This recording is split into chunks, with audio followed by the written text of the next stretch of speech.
नमस्कार मित्रों, stories with वाणी में आपका फिर से स्वागत है। बहुत बहुत अभिनंदन। आज हम एक नई कहानी ले रहे हैं, एहसास। इसके नायक पुरुषोत्तम ने परिस्थितियों से निकलने का एक अलग रास्ता चुना, जो कि अधिकांश लोग नहीं चुन पाते, ये सोचकर कि 4 लोग क्या कहेंगे। और वो 4 लोग बाहर नहीं हैं, ये 4 लोग हमारे ही भीतर हैं। हमारा डर, हमारी घबराहट, हमारी बेचैनी, दूसरों से उम्मीद। तो शुरू करते हैं आज की कहानी, एहसास। पुरुषोत्तम दास जी ने उम्र के 65 वसंत पार किए थे।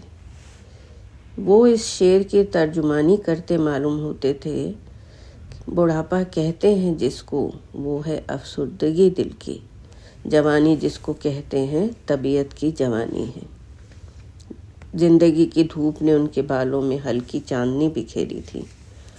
उनके चेहरे की लकीरों को अनुभवों की रुपहली आभा ने भर दिया था। उनके दिल में था बेटों, बहुओं, बेटी, दामाद, नाती पोतों से भरे पूरे परिवार के प्रमुख होने का संतोष।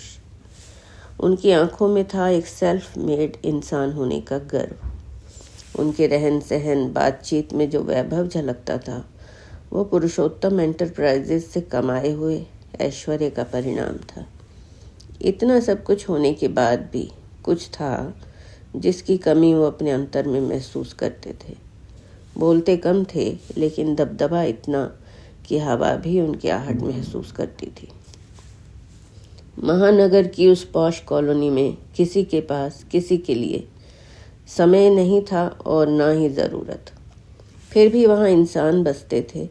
भला एक दूसरे की गतिविधियों और दिनचर्या से कैसे अनजान रह सकते थे।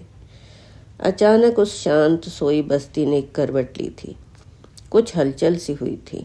मर्दों और औरतों ने एक दूसरे के कान में कुछ गुफ्तगू की थी। आपने सुना कुछ? वो पड़ोस के पुरुषोत्तम दास जी हैं ना, पिछले कुछ दिनों से घर से गायब हैं। कुछ हैरान सी आवाज़ें आई। अरे वो तो दिमागी तौर पर ठीक ठाक थे, क्या उनके घर वालों को भी नहीं पता कहाँ है? अजी उनसे तो खटपट चल रही थी।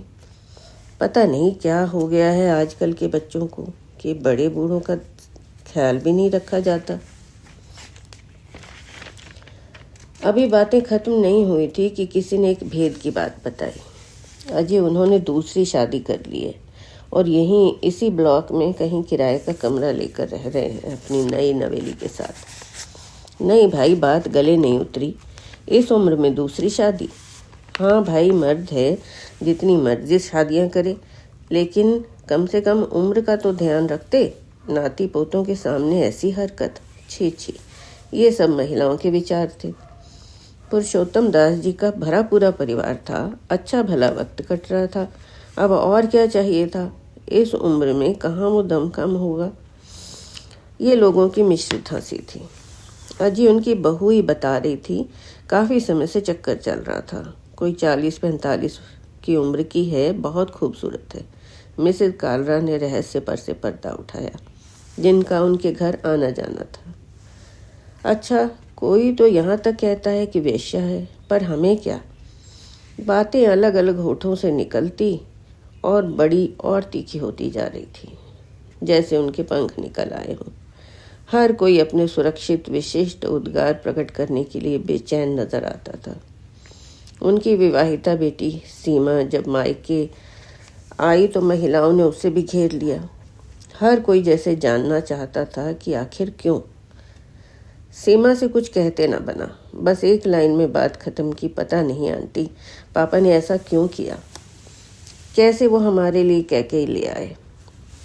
पुरुषोत्तम दास जी को जब भी कोई परेशानी होती थी, वे उसे अपने हमदर्द दोस्त शर्मा जी से कहते थे। एक बात दोनों में समान थी, दोनों अभाव का दर्द जानते थे। पुरुषोत्तम को पत्नी की कमी अखरती थी और शर्मा जी को संतान की। दोनों दोस्त देर रात तक अपने दुख, अपनी परेशानियां शराब में उड़ेलते, कुरेदते और फिर शायरी के फाहों से उन्हें सहलाते थे। उस दिन जब सीमा की और आसपास की बातों ने उन्हें परेशान किया था, तब शर्मा जी ही उनका संबल बने थे। दोस्त कहने वालों का कुछ नहीं जाता, सहने वाले कमाल करते हैं। कौन ढूंढे जवाब दर्दों के, लोग तो सिर्फ सवाल करते हैं। यार शर्मा, कहीं मुझसे गलती तो नहीं हो गई? तब उनकी दूसरी पत्नी गायत्री ने उन्हें समझाया था, सुनिए जी, ये आग तो 2-4 दिन में ठंडी पड़ जाएगी। इसकी आंच में हम अपने हाथ क्यों जलाएं? चलिए अपने घर चलते हैं। जिस समाज में रहना है उससे डरिए नहीं, उसका सामना करिए। हमने कोई पाप नहीं किया, समाज की रस्मों के मुताबिक बाकायदा शादी की है। शर्मा जी सहमत थे। तुम दोनों को नई गृहस्थी मुबारक।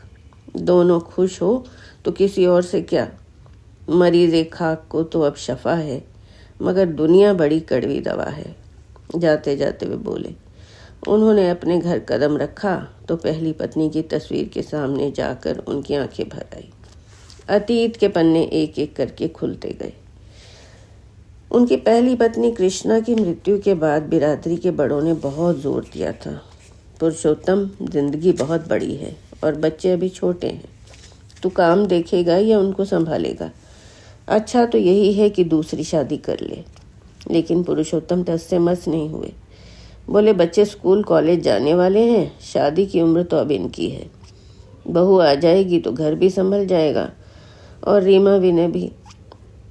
रिश्तेदारी में से ही एक देखी भाली लड़की सविता बहू बनकर आ गई, घर संभाल लिया, रौनक हो गई, सब कुछ सामान्य हो गया। लेकिन पुरुषोत्तम के दिल का एक कोना अंधेरा ही रहा। औरत तो घर के मर्द और बाकी सदस्यों के बीच संपर्क सूत्र होती है। उनकी आदतें व्यवहार वही तो बताती है। अब वो सूत्र भी नहीं था। दिल की बात किससे कहते और कौन सुनता? पहले घर की सुबह पुरुषोत्तम की आवाज़ से चहका करती थी। सबको सुबह की सैर पर जाने से पहले जगाते, आकर नहाने का नंबर लगाते, सुबह की चाय खुद तैयार करते। सबका इस तरह इकट्ठे बैठना उन्हें बहुत सुखद लगता था। जिंदगी अपनी रफ्तार से चले जा रही थी, लेकिन हम सफ़र के बिना ना वैसी सुबह थी न शामें। यही वो पल थे जब पुरुषोत्तम ने अपना सब कुछ कामकाज को समर्पित किया था। चुप्पी के एक खोल में बंद हो गए थे। उनका घर आंगन अब अजय सविता के बच्चों की किलकारियों से गूंजने लगा था। विनय उनके साथ काम पर जाने लगा था। अजय सविता बच्चों में गृहस्थी में व्यस्त हो गए थे। एक सन्नाटा सा घर की दरो दीवार पर चिपक गया था। पुरुषोत्तम सुबह के निकले जब देर रात घर लौटते तो बेटी रीमा ही उनके इंतज़ार में बैठी होती। वे कपड़े बदलते और उससे कहते, सारा दिन काम में पढ़ाई में काटती है और अब मेरे लिए रात रात भर जागेगी तो पढ़ेगी कैसे? पापा, सुबह कॉलेज जाने की जल्दी होती है, पता नहीं आपको कैसा खाना मिलता है। सारा दिन बच्चों के साथ भाभी थक जाती है। क्या एक वक्त भी मैं आपको अपने हाथ से बनाकर गर्मा गर्म खाना नहीं खिला सकती? आज मम्मी होती तो क्या मुझे करने देती? कहते कहते उसकी आंखें डबडबा जाती। पुरुषोत्तम बात बदलते, पगली, जब तेरी शादी हो जाएगी तब मेरा ख्याल कौन रखेगा? तब तक तो विनय भैया की शादी भी कर देंगे ना पापा। मैं छोटी भाभी को सब समझा दूंगी कि आपकी पसंद नापसंद क्या है। आपको गरम गरम रोटी चाहिए, वो भी हल्की। टूटे बटनों की शर्ट देखकर आपको इतना गुस्सा आता है कि आप शर्ट ही फाड़ देते हो। और रीमा की बात ख़त्म करने से पहले ही वे उसे रोक देते हैं। बस कर मेरी अम्मा, चल अब खाना दे दे। विनय की शादी तय हुई तो बड़ी बहू सविता ने अलग होने की जिद की। पापा जी, आप तो देख रहे हैं कि परिवार के साथ काम और खर्चे भी बढ़ रहे हैं। कल न जाने कैसी लड़की आए, आप कुछ इनका भी सोचिए। ठीक है बहू, घर में बड़ी तुम हो, माँ बनकर विनय का ये फर्ज निभाओ, फिर जैसा कहोगी हो जाएगा। इस तरह पूनम छोटी बहू बनकर घर में आ गई। उन्हीं दिनों रीमा के लिए भी अच्छा लड़का मिल गया और बेटी पराई हो गई। अजय और सविता फैक्ट्री में अपना हिस्सा और घर लेकर अलग हो गए। जब भी कभी कुछ ज़रूरत होती सविता आती जाती रहती थी। रीमा के जाने के बाद तो घर का नक्शा बदल गया था। इधर उधर बिखरी बेतरतीब चीज़ें, लेकिन जो चाहिए था बस वही नहीं मिलता था। रीमा जब कभी आकर कुछ ठीक करने की कोशिश करती तो पूनम रोक देती। दीदी, अब आपका अपना घर है, वही संभालिए। आप एक दिन कर जाएंगी, फिर तो हमें ही करना है ना। एक दिन मरम्मत वाले कपड़े निकाल कर अलग रखो तो अगले दिन फिर वही टूटे बटनों वाली कमीज़ें, उधड़ी पैंटें अलमारी में मिलती हैं। रोटी कभी कच्ची तो कभी जली हुई। बहू को फ़ोन से फुर्सत मिलती तो टीवी देखने का काम पड़ा होता। उनकी साप्ताहिक छुट्टी के दिन घर में किटी पार्टी का शोर होता। कभी बच्चों को नहलाना है, कभी पढ़ाना है। कोई सास होती तो समझा देती, वे कैसे कहें। फिर भी एक दिन हिम्मत की, बेटे बुजुर्ग शरीर है, भारी रोटी हजम नहीं होती। 2 रोटियां खानी होती हैं, वो तो कम से कम ठीक से खिला दिया करो। क्या करें पापा जी, बच्चे बहुत तंग करते हैं। जवाब तैयार था, बेटे बच्चे हमने भी पाले हैं, तब तो नौकर भी नहीं होते थे। आपके सामने तो सारा दिन लगे रहते हैं पापा जी। लेकिन बहस से कुछ हासिल न था। एक वो समय था जब उनकी आंखों की भाषा भी सब समझ लेते थे और आज शब्द भी बेकार हो गए थे। जिक्र से जिन हादसों के सांस घुटती थी कभी, वक्त की मजबूरियों से सब गवारा हो गए। एक दिन दोनों बहुओं की बातचीत उन्होंने सुनी। दीदी मुझे तो बड़ी इरिटेशन होती है, पापा जी टोकते रहते हैं। आदमी तो वैसे भी सास ननद की तरह बोलते अच्छे नहीं लगते। रात रात भर शराब पीते हैं, मुझे बड़ा डर लगता है। उनकी आंखें मुझे घूरती रहती हैं। किसी दिन पीकर आउट हो गए तो पूनम कह रही थी, तो क्या छोटी, मैं भी इस घर की ही बहू हूँ, इन हालातों से गुजर चुकी हूँ। अरे वो खुश होंगे तो जायदाद की मालकिन तो तू ही बनेगी। सविता ने आग में घी डाला था। पापा जी ने कानों पर हाथ रख लिए थे, आंखें बंद कर ली थी ताकि उनके खोलते हुए खून की आंच बाहर ना निकले। आज उन्हें पहली बार भगवान से शिकायत हुई थी और पहली बार ही शायद इंसान से भी। वे माफ़ करना ही जानते थे, इसलिए कुछ न बोले। लेकिन मन ही मन वे एक निश्चय तक पहुंच चुके थे। वे चुप थे, मगर पत्थर तो नहीं थे। हाड़ मांस के शरीर में एक धड़कता हुआ दिल रखते थे। इसलिए उन्होंने फैसला किया था शर्मा जी की पहचान की एक विधवा स्त्री गायत्री से शादी करने का, जो अपने 2 बच्चों की जिम्मेदारी उठाने में खुद को असमर्थ पा रही थी। उन्होंने गायत्री के सामने हर बात स्पष्ट कर दी थी। ये शादी एक समझौता है। तुम्हारे बच्चों की जिम्मेदारी मैं लेता हूँ, उनकी पढ़ाई की, कामकाज की।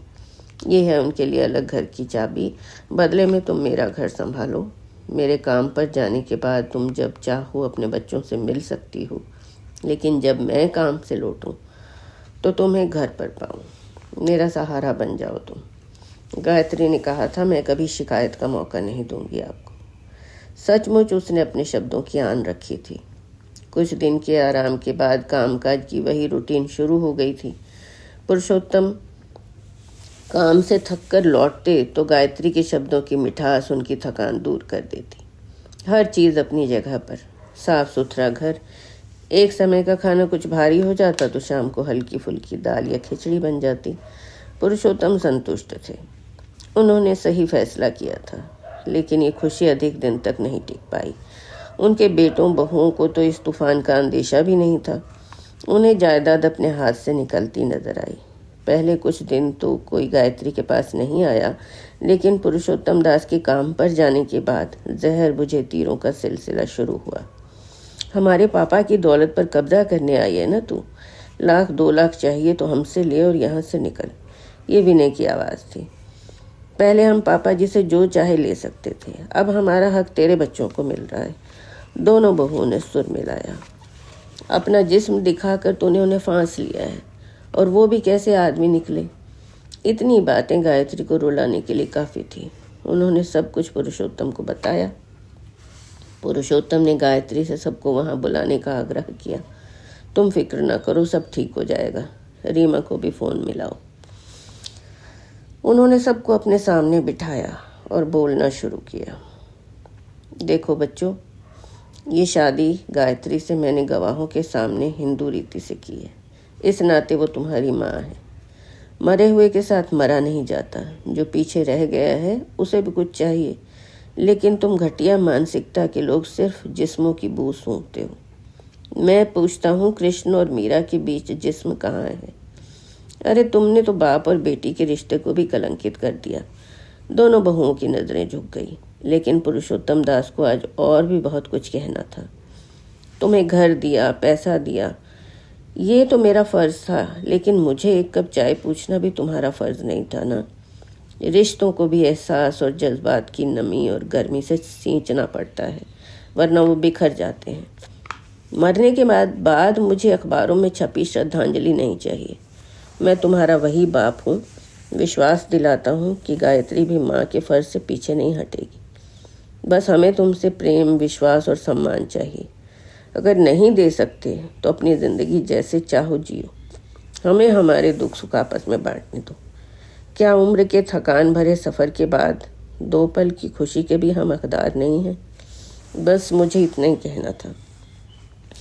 कहते कहते पुरुषोत्तम दास जी का गला रुंध गया था। शर्म की नमी उनके बच्चों की आंखों में थी। शायद उन्हें अपनी भूलों का एहसास हो गया था। ये थी आज की कहानी एहसास। पुरुषोत्तम दास जी ने जो किया वो न करना पड़ता अगर सभी को सम्मान दें, समय दें। भागती दौड़ती ज़िंदगी में कुछ पल रुककर एक दूसरे का हाल ही पूछ लें तो आज ओल्ड एज होम्स की ज़रूरत ही न पड़े। ये थी आज की कहानी एहसास। सुनने के लिए धन्यवाद।